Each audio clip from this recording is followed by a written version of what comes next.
പിതാവിന്റെയും പുത്രന്റെയും പരിശുദ്ധാത്മാവിന്റെയും നാമത്തിൽ ആമേൻ. എന്റെ പ്രിയപ്പെട്ടവർ, ഇന്ന് ജൂലൈ 1-ാം തീയതി ബുധനാഴ്ച. അമ്മേ പരിശുദ്ധ അമ്മേ, അമ്മേ പരിശുദ്ധ ദൈവമാതാവേ, കൃപാസനത്തിലൂടെ ഞങ്ങൾക്കും ഞങ്ങളുടെ ദേശത്തിനും അമ്മ മധ്യസ്ഥം തേടി തന്ന എല്ലാ അനുഗ്രഹങ്ങൾക്കും കൃപകൾക്കും ഞങ്ങളിപ്പോൾ ഹൃദയം നിറഞ്ഞ നന്ദി പറയുന്നു.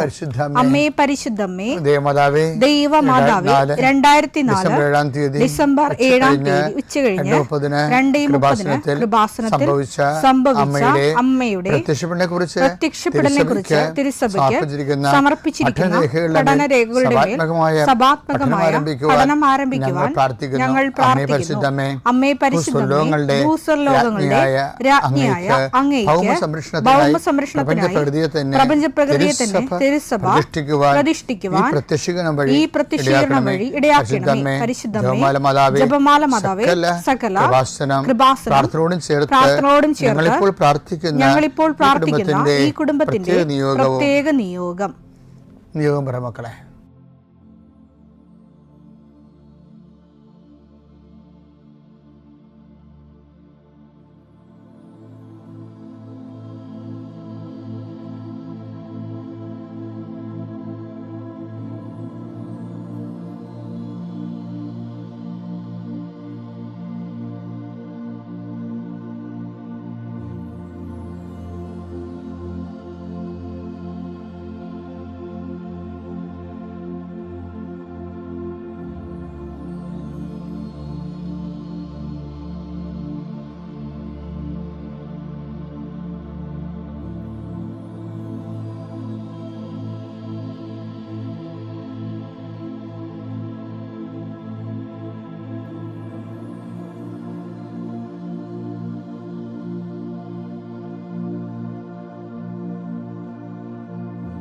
അമ്മയുടെ പ്രത്യക്ഷീകരണത്തിന്റെ ഈ അനുഗ്രഹവേളയിൽ ഞങ്ങൾക്ക് സാധിച്ചു തരുവാൻ കനിയണമേ. ആമേൻ. വിശ്വാസ പ്രമാണം. സർവശക്തനായ പിതാവും ആകാശത്തിന്റെയും ഭൂമിയുടെയും സൃഷ്ടാവുമായ ദൈവത്തിൽ ഞാൻ വിശ്വസിക്കുന്നു. അവിടുത്തെ ഏകപുത്രനും ഞങ്ങളുടെ കർത്താവുമായ ഈശോ മിശിഹായിലും ഞാൻ വിശ്വസിക്കുന്നു. ഈ പുത്രൻ പരിശുദ്ധാത്മാവിനാൽ ഗർഭസ്ഥനായി കന്യകാമറിയത്തിൽ നിന്ന് പിറന്ന് പൊന്തിയോസ് പീലാത്തോസിന്റെ കാലത്ത് പീഡകൾ സഹിച്ച് കുരിശിൽ തറയ്ക്കപ്പെട്ട് മരിച്ച് അടക്കപ്പെട്ട് പാതാളങ്ങളിൽ ഇറങ്ങി മരിച്ചവരുടെ ഇടയിൽ നിന്ന് 3-ാം നാൾ ഉയർത്ത് സ്വർഗത്തിലേക്ക് എഴുന്നള്ളി സർവശക്തിയുള്ള പിതാവായ ദൈവത്തിന്റെ വലതുഭാഗത്തിരിക്കുന്നു. അവിടെ നിന്ന് ജീവിക്കുന്നവരെയും മരിച്ചവരെയും വിധിക്കുവാൻ വരുമെന്നും ഞാൻ വിശ്വസിക്കുന്നു. പരിശുദ്ധാത്മാവിലും ഞാൻ വിശ്വസിക്കുന്നു. വിശുദ്ധ കത്തോലിക്കാ സഭയിലും പുണ്യവാന്മാരുടെ ഐക്യത്തിലും പാപങ്ങളുടെ മോചനത്തിലും ശരീരത്തിന്റെ ഉയർപ്പിലും നിത്യമായ ജീവിതത്തിലും ഞാൻ വിശ്വസിക്കുന്നു. ആമേൻ. സ്വർഗ്ഗസ്ഥനായ ഞങ്ങളുടെ പിതാവേ, അങ്ങയുടെ നാമം പൂജിതമാകണമേ. അങ്ങയുടെ രാജ്യം വരണമേ. അങ്ങയുടെ തിരുമനസ് സ്വർഗത്തിലെ പോലെ ഭൂമിയിലും ആകണമേ. അന്നു വേണ്ടുന്ന ആഹാരം ഇന്ന് ഞങ്ങൾക്ക് തരണമേ. ഞങ്ങളോട് തെറ്റ് ചെയ്യുന്നവരോട് ഞങ്ങൾ ക്ഷമിക്കുന്നത് പോലെ ഞങ്ങളുടെ തെറ്റുകൾ ഞങ്ങളോടും ക്ഷമിക്കണമേ. ഞങ്ങളെ പ്രലോഭനത്തിൽ ഉൾപ്പെടുത്തരുതേ, തിന്മയിൽ ഞങ്ങൾ രക്ഷിക്കണമേ. ആമേൻ. നന്മ നിറഞ്ഞ മറിയമേ, സ്വസ്തി. കർത്താവ് അങ്ങയുടെ കൂടെ സ്ത്രീകളിൽ അങ്ങ് അനുഗ്രഹിക്കപ്പെട്ടവളാകുന്നു. അങ്ങയുടെ ഉദരത്തിൻ ഫലമായി ഈശോ അനുഗ്രഹിക്കപ്പെട്ടവനാകുന്നു. പരിശുദ്ധ മറിയമേ, തമ്പുരാന്റെ അമ്മേ, പാപികളായ ഞങ്ങൾക്ക് വേണ്ടി ഇപ്പോഴും ഞങ്ങളുടെ മരണസമയത്തും തമ്പുരാനോട് അപേക്ഷിക്കണമേ. ആമേൻ. കർത്താവേ, നിന്റെ ഉന്നതമായ നാമത്തിന് സ്തോത്രം ചെയ്യുന്നു. കർത്താവേ, നിന്റെ വിശുദ്ധ പൗരോഹിത്യത്തെ മഹത്വപ്പെടുത്തണമേ. കർത്താവെ, സഭയിലുള്ള സാന്നിധ്യം ദൃഢമാക്കണം. 40 വർഷം ഞാൻ അർപ്പിച്ച കൃപാസന ജീവനോടെ പ്രത്യക്ഷപ്പെട്ട മാതാവിൻ്റെ സാന്നിധ്യം, ഈ കൃപാസനത്തിൽ വന്നിറങ്ങി പ്രാർത്ഥിച്ചു പോകുന്ന ലക്ഷോപലക്ഷം മനുഷ്യരുടെ പ്രാർത്ഥനയുടെ ശക്തിയാൽ ഞാൻ ഇന്നത്തെ ദിവസത്തെ എൻ്റെ മക്കളുടെ ആവശ്യങ്ങളെ കർത്താവിൻ്റെ ദൃശ്യം സമർപ്പിച്ചുകൊണ്ട് ആശീർവദിക്കുന്നു. കർത്താവെ, അങ്ങയുടെ മക്കളുടെ മേൽ നിൻ്റെ തിരുമുറുപാട് മരുന്നുകരം വെക്കണമേ. എൻ്റെ കർത്താവിൻ്റെ ഉന്നതമായ നാമത്തിൽ ശിരസിൻ്റെ രോഗങ്ങൾ, ബ്രെയിനിലെ സിസ്റ്റുകൾ, ബ്രെയിനിലെ ക്യാൻസറുകൾ, ബ്രെയിനുമായിട്ട് ബന്ധപ്പെട്ട മുഴുവൻ രോഗങ്ങൾ ഈ നിമിഷം ഇത് പ്രാർത്ഥന കൂടുന്ന മക്കളുടെ മേൽ കർത്താവിൻ്റെ ശക്തി ഒഴുകുകയും നീ സുഖപ്പെടുകയും ചെയ്യട്ടെ. തൊണ്ടനൊമ്പരങ്ങൾ, അത്തോൺസൈറ്റുകൾ, തൈറോയിഡുകൾ, ശ്വാസകോശ രോഗങ്ങൾ, ഉദര രോഗങ്ങൾ, പിസ്തുല രോഗങ്ങൾ, PCOD രോഗങ്ങൾ, സർവാംഗവാത രോഗങ്ങൾ, വൃഷ്ണരോഗങ്ങൾ, കർത്താവിൻ്റെ നാമത്തിൽ ഉച്ച മുതൽ ഉള്ളംകാര് വരെ കർത്താവിൻ്റെ രക്തം പടരട്ടെ. മരുന്ന് ലേപനമല്ല, അങ്ങനെ വചനമാണല്ലോ അങ്ങനെ മക്കളെ സുഖപ്പെടുത്തുന്നത്. വചനത്തിൻ്റെ കരുത്താൽ ശക്തിയാൽ യേശുക്രിസ്തു ഉന്നതമായ നാമത്തിൽ അങ്ങനെ മക്കൾ സൗഖ്യം പ്രാപിക്കട്ടെ. കർത്താവെ, ഇന്നത്തെ യാത്ര, ഇന്നത്തെ സംസാരം, ഇന്നത്തെ കമ്മ്യൂണിക്കേഷൻസ്, ഇന്നത്തെ ഒപ്പുകൾ, ഇന്നത്തെ എഴുത്തുകൾ, ഇന്നത്തെ ഉപയോഗിക്കുന്ന വാഹനങ്ങൾ, കർത്താവ് ഇന്ന് ചെയ്തു തീർക്കേണ്ട എല്ലാ ഉത്തരവാദിത്തങ്ങളും കണ്ടുമുട്ടുന്ന എല്ലാ വ്യക്തികളുടെ മേലും എൻ്റെ മക്കളുടെ മേൽ കർത്താവിൻ്റെ ശക്തി പ്രവർത്തിക്കുകയും മാതാവിൻ്റെ മധ്യസ്ഥത്തിൽ സഞ്ചാരി മാതാവ് സമയത്തിൻ്റെ അധികാരം നിലമേലങ്കിയാൽ നിങ്ങളെ പൊതുകയും സന്തോഷത്തോടെ നിങ്ങൾ രാത്രി തിരിച്ചു വരാൻ ദൈവം അനുവദിക്കുകയും ചെയ്യട്ടെ. കഴിഞ്ഞ ദിവസങ്ങളിലെ റോജൻ എന്നും പറഞ്ഞൊരു മകൻ സാക്ഷ്യം പറഞ്ഞായിരുന്നു. റോജനെയൊക്കെ പ്രശ്നിച്ച റോജന് വീട് നല്ല വീടൊക്കെയാണ്, പക്ഷെ സ്ഥലം കുറവാണ് അവിടെ. അവിടെ എന്നും ഒരു തിക്കുമുട്ടലും ഉണ്ട് വീട്ടിൽ വരുമ്പോൾ അവർക്ക് അപ്പോൾ ഒരു പുതിയ വീട് വെച്ചപ്പോൾ വീടിൻ്റെ സ്ഥലം ഒതുങ്ങി. അപ്പോഴ് വീടിൻ്റെ വീടിൻ്റെ പുറത്ത് ഒരു വഴിയുണ്ട്, ഉപയോഗിക്കാത്ത വഴിയാണ്. അപ്പം അതിൽ നിന്ന് അത് 1 സെൻറ്റ് സ്ഥലം കിട്ടിയാൽ ഇവർക്ക് കുറച്ചുകൂടി സൗകര്യം ഉണ്ടാകും. പക്ഷേ ചോദിച്ചാൽ തരുമോ എന്നറിയത്തില്ല.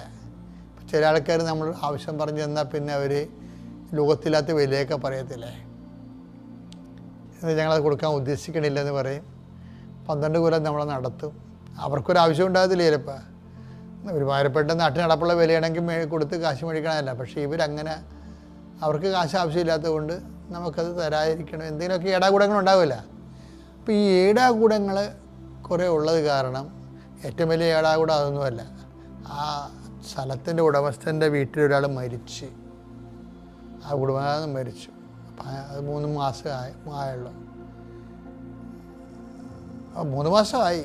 അപ്പോൾ ഇവർക്ക് റോജനെയൊക്കെ ചോദിക്കാൻ ഒരു റിലക്റ്റൻസി, ഇങ്ങനെയുള്ള കണ്ടീഷൻ ചോദിക്കണോ. ഇപ്പോൾ നമ്മൾ ചോദിച്ചില്ല, അവർ വേറെ ആർക്കെങ്കിലും സ്ഥലം വിറ്റുപോയാൽ നമ്മൾ എന്ത് ചെയ്യും? ഇപ്പോൾ ചോദിക്കണ്ടേ. അപ്പം അങ്ങനെയൊക്കെ ചിന്തിച്ച് അവസാനം ഇവർ 3 അമ്മയും ഭാര്യയും റോജനും സെപ്പറേറ്റ് ഉടമ്പടിയിലാണ്. ഒരു കുടുംബത്തിൽ തന്നെ 3 ഉടമ്പടിയാണ്. അപ്പോൾ അവർ അവസാനം പരിശുദ്ധാത്മാവ് നിങ്ങൾ ചോദിക്കാൻ പറഞ്ഞു. അപ്പോൾ അവർ ചോദിച്ച് ചോദിക്കണത് വിഷമമുണ്ട്, ഞങ്ങളങ്ങനെ ഉദ്ദേശിച്ചിട്ടില്ല, നിങ്ങളെ വിഷമിക്കാൻ ഉദ്ദേശിച്ചിട്ടില്ല. ഇപ്പോൾ വീട് വെച്ചപ്പോൾ ഒതുങ്ങിപ്പോയ സ്ഥലത്തകത്ത് പെരുമാറാൻ സ്ഥലമില്ല, ഞങ്ങൾക്ക് 1 സെൻറ്റ് സ്ഥലം കിട്ടിയാൽ കൊള്ളാമെന്ന് പറഞ്ഞു. അപ്പോൾ ഇവരോടത്ത് എന്തെങ്കിലും 1 കൊല്ലം കഴിഞ്ഞ് തരാമെന്നവരൊക്കെ പറയുമെന്ന് വിചാരിച്ചത്. പക്ഷെ അവർക്ക് കാര്യങ്ങൾ പെട്ടെന്ന് മനസ്സിലാകുന്ന ആൾക്കാർ, ആ വീട്ടുകാർ. അത് പറഞ്ഞ് അതെന്താ, കുറച്ച് പണിയുണ്ടത്, വീട്ടുകാരൻ്റെ പുരയിടത്തു നിന്ന് പേരിൽ നിന്ന് എൻ്റെ പേരിലോട്ട് മാറ്റണം, എൻ്റെയും പിള്ളേരുടെയും പേരിലോട്ട് മാറ്റിയാൽ തരുന്നതിന് കുഴപ്പമൊന്നുമില്ലെന്ന് പറഞ്ഞു. അപ്പോൾ അവർ വില നിശ്ചയിച്ച്. പക്ഷെ അത് 1 മാസത്തിനുള്ളിൽ ആ സംഭവമില്ലെന്ന് പറഞ്ഞു. റോജൻ്റെ ഈ സാക്ഷ്യം കേട്ടപ്പോഴേ എൻ്റെ മനസ്സിൽ ഉണ്ടായിരുന്നൊരു സംഭവം, നമ്മൾ ഈ അപേക്ഷയൊക്കെ പൂരിപ്പിക്കത്തില്ലേ, അപ്പോൾ നമ്മൾ ബാങ്കിൽ അപേക്ഷയൊക്കെ പൂരിപ്പിക്കണം, വേറെ എന്തൊക്കെയല്ല ഇൻ്റർവ്യൂവിൻ്റെ അപേക്ഷയൊക്കെ പൂരിപ്പിക്കണം. താഴെ ഒരു സെക്ഷൻ ഉണ്ടായി, ഫോർ ഓഫീസ് യൂസ് ഒള്ളി അല്ലേ, ഫോർ ഓഫീസ് യൂസ് ഒള്ളി എന്ന് വെച്ച് കഴിഞ്ഞാൽ അത് ഓഫീസിൻ്റെ കൺകറൻസ്, അത് ആ അപേക്ഷ വെരിഫൈ ചെയ്ത് അതിനെ റെക്കമെൻഡ് ചെയ്യുകയോ അല്ലെങ്കിൽ റിമാർക്ക് എഴുതി മാറ്റുകയോ ചെയ്തിട്ട് ഓഫീസ് സീൽ വെക്കേണ്ട സ്ഥലമാണ്. ഫയലിലേക്ക് പോകണമെങ്കിൽ ഓഫീസ് ഒപ്പും വേണം, മാനേജറുടെ ഒപ്പും വേണം, ഓഫീസിൻ്റെ സീലും വേണം. അതിന് വേണ്ട ചില അണ്ണന്മാർ അതൊന്നും അറിയാതെ അവിടെ കയറി എഴുതും. ഇങ്ങനെ കുറേ ആൾക്കാരുണ്ട്.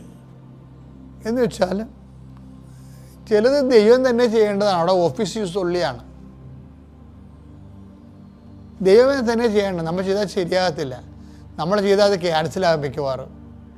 ഈ അറിയാൻ പാടില്ലാത്തവർ കയറി ഓഫീസിൻ്റെ പേപ്പറൊക്കെ കയറി കുറേ പേരൊക്കെ എഴുതി നമ്മൾ സ്വന്തം കാര്യമൊക്കെ എഴുതി വെക്കണില്ലേ, അതുപോലെ വരും. അപ്പം ദൈവത്തിൻ്റെ ഭാഗത്തു നിന്നുള്ള കാര്യം ദൈവം തന്നെ ചെയ്യേണ്ടത്.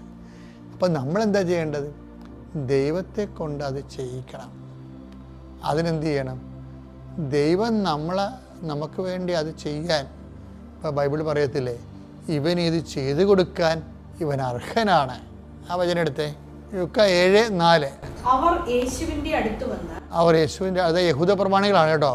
അവർ യേശുവിൻ്റെ അടുത്ത് വന്ന് കേണ് അപേക്ഷിച്ചു പറഞ്ഞു, നീ ഇത് ചെയ്തു കൊടുക്കാൻ അവൻ അർഹനാണ്.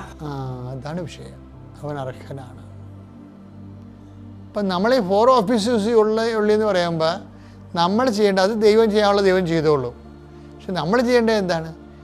ഇത് ദൈവം അത് ചെയ്തു തരാൻ, ആ ഓഫീസിലെ വർക്ക് കൺകറൻസ് ചെയ്തു തരാൻ, സീൽ ചെയ്തു തരാൻ, സൈൻ ചെയ്തു തരാൻ നമ്മൾ തന്നെ ദൈവദൃശ്യനെ അർഹരാക്കേണ്ടതുണ്ട്.